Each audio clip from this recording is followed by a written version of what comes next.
Hello, everyone, once again, and welcome to a fresh edition of Mute Me. It's all about the IPL as we are right in the middle of a brilliant, unprecedented season so far. And this is our debate show where we get some of our most brilliant minds here at ESPN Cricinfo to argue some of the most controversial topics that have to do with the IPL. So here's our panel. We've got Dustin, Sruthi, and Vishal getting ready to yell at each other, I hope. Here's the deal, guys. You will have two topics each to argue. Each argument must last 60 seconds, and then you will be muted, or you can be muted if the other participants are not buying your argument from as early as 15 seconds in. I, of course, since I'm the boss, I've got a golden mute that I can use from the very start. I don't even have to wait the 15 seconds if I'm not buying your argument, and then you will just be automatically muted. But in your defense, I only have one of those to use for the entire show, so don't worry. Are we ready? Let's get started. We're going to start off with a bit of girl power, of course, because ladies first. Sruthi, what is your argument? My argument is that IPL teams should be allowed to field at least 6 foreign players in the team. I feel this could solve a lot of issues certain teams have. And by saying this, by no means I'm saying this to limit Indian participation, but it'll sort of give the teams more variety and also a chance to balance out their sides. There are only like big overseas names in a lot of teams, apart from a few of the ones who are starting out, and these guys are all of top quality, and you're sure they're coming in with the big match energy and the big match mindset, and a lot of them are also exceptional fielders, and especially when you have like injury to someone like 2-3 big players, these guys are the ones who can come and who can like win matches for you.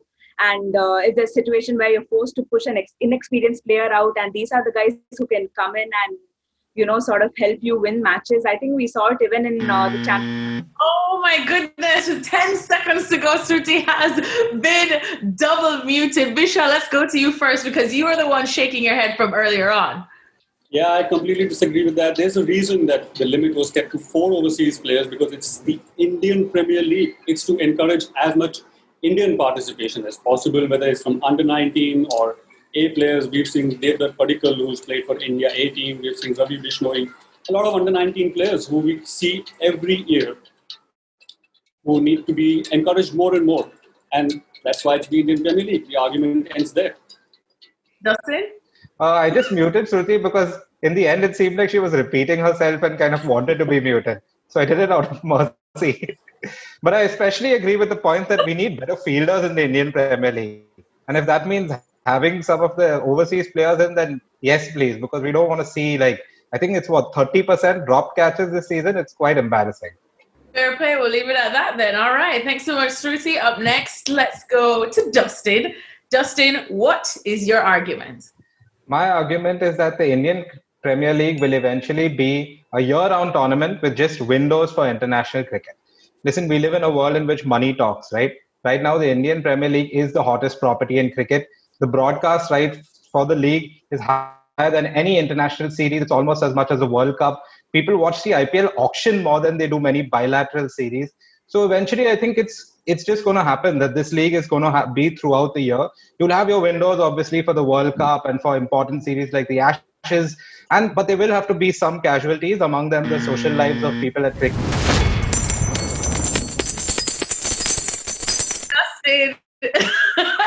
Dustin, you're the honorary member of the first Golden Mute. Oh my, a year-long IPL. What does that say for the Big Bash? What does it say for the CPL? What does it say for everything else? And you lost me an important series like the Ashes. What about anything the West Indies playing? I'm just being biased here, but I mean, you know what? We'll bring it back because Sruthi also muted you there. So Sruthi, you're on the same page as me, right? Yeah, obviously the same thing, but Vishal's argument was it's Indian Premier League, so that's why this is Indian Premier League, and it has only 70% of Indian players, and what do the rest of the world do? Not play cricket? Come on, Dustin. How is it even fair? Come on, Dustin. Let's unmute Dustin because he's itching to get back in. You didn't give me time to explain what would happen. You would have more teams. You would have more overseas players allowed. Listen, Alexis, most of the West Indies players want to play the IPL anyway. They don't want to play bilateral series for West Indies. I feel like a year-long IPL would absolutely kill the other formats of cricket. And we cannot be having that, right? Because this is my courtroom. So we are moving on. Let's go down to Vishal. What is your argument? My argument is pretty simple. The Chennai Super Kings are going to finish at the bottom of the points table this year. It's pretty simple. In 2018 itself, they were called the Daddy's Army for all the older players in the squad. They won the IPL in 2018, but we are 2.5 years down the line, and most of their players are still there. And we are seeing the results in the UAE. Really ruthless conditions there. Like, it's very hot and humid. The fielders are running a lot more in the outfields because of bigger grounds. Batsmen are having to run. Oh, Michelle's been muted. Oh, nobody was buying that. Dustin didn't even wait for 15 seconds. He went right straight in, Dustin. Why? I have muted Vishal for plagiarism. This is the exact same argument I made in the very first episode of Mute Me before the IPL even started. Vishal is just saying it now after they've lost 2 games. I said this before the tournament started, okay? So, excuse me. Oh, Vishal's not having that. Sruthi, why weren't you buying that?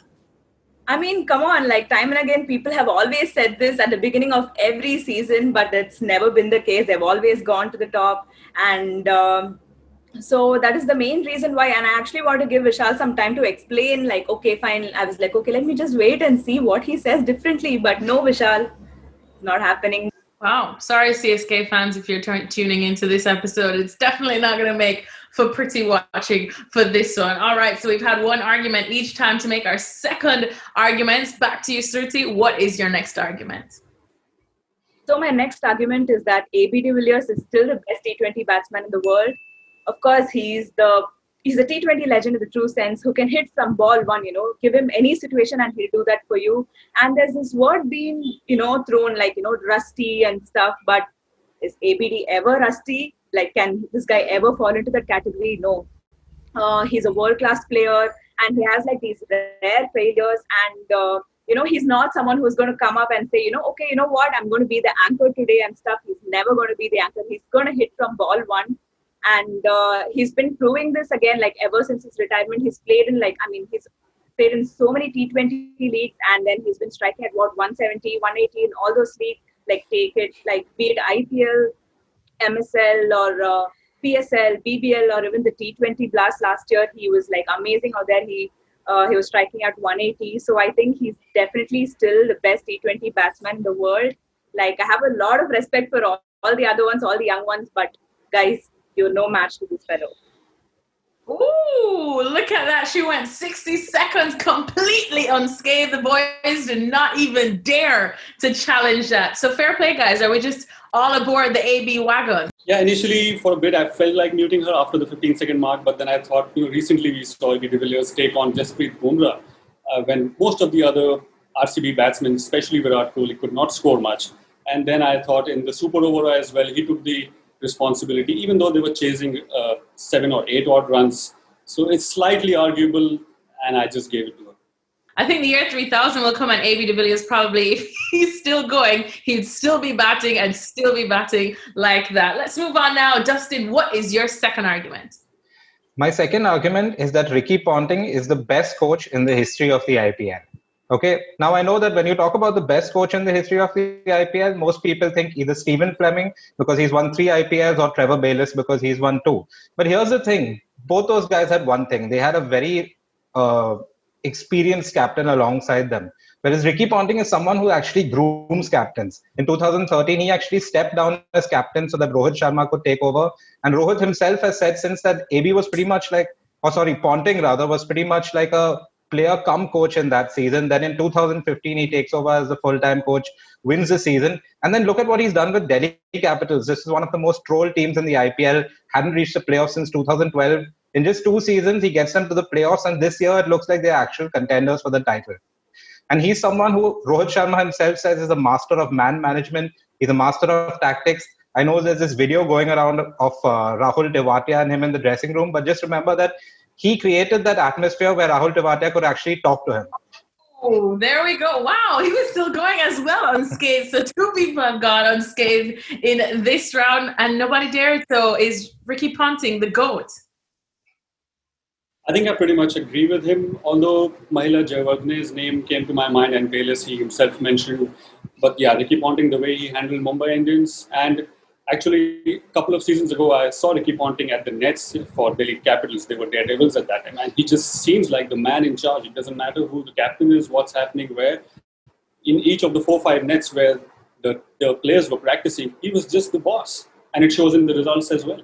Fair play. Everyone agrees. Well done, Dustin, there. Okay, so finally, Vishal, let's see if you can get through 60 seconds without being unscathed. I'm not sure about this one, but let's get the timer up. And what is your argument?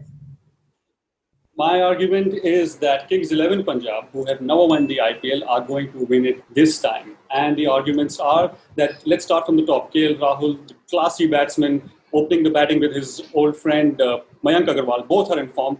Power-packed middle order, Nicholas Pooran, Glenn Maxwell, Sarfaraz Khan from the Indian contingent. And they need to get going, but there are still 10-odd matches to go in the tournament, and they will get their bowling department. Mohammad Shami, Sheldon Cotram bowling fast, picking wickets, bowling bouncers, and in the spin department, they have the young, promising Ravi Bishnoi, they have M. Ashwin, and Mujibur Rahman has not even played the tournament yet, just like Chris Gayle. So once those two come, especially when pitches are expected to turn a little more later in the tournament, Mujib is going to play a very, very big role. And if you need to win a couple of matches just like that, there's always Chris Gayle. So Oh, wow. With 10 seconds to spare, you've been double muted. Dustin, why don't you think his argument stands? I think he's overselling Kings 11's bowling a little bit. We've only seen the two young leg spinners in one game so far together, or a couple of games rather. We don't know yet whether they're really going to be able to play this way the entire IPL.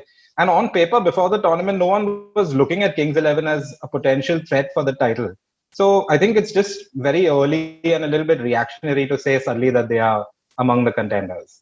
Exactly. I agree with what Dustin says here. I mean, it's too premature to talk about all this. And just because KL and Mayank are, in good form and they're winning games for them, it doesn't mean that they're going to keep doing that for them throughout the tournament. So let's wait and see.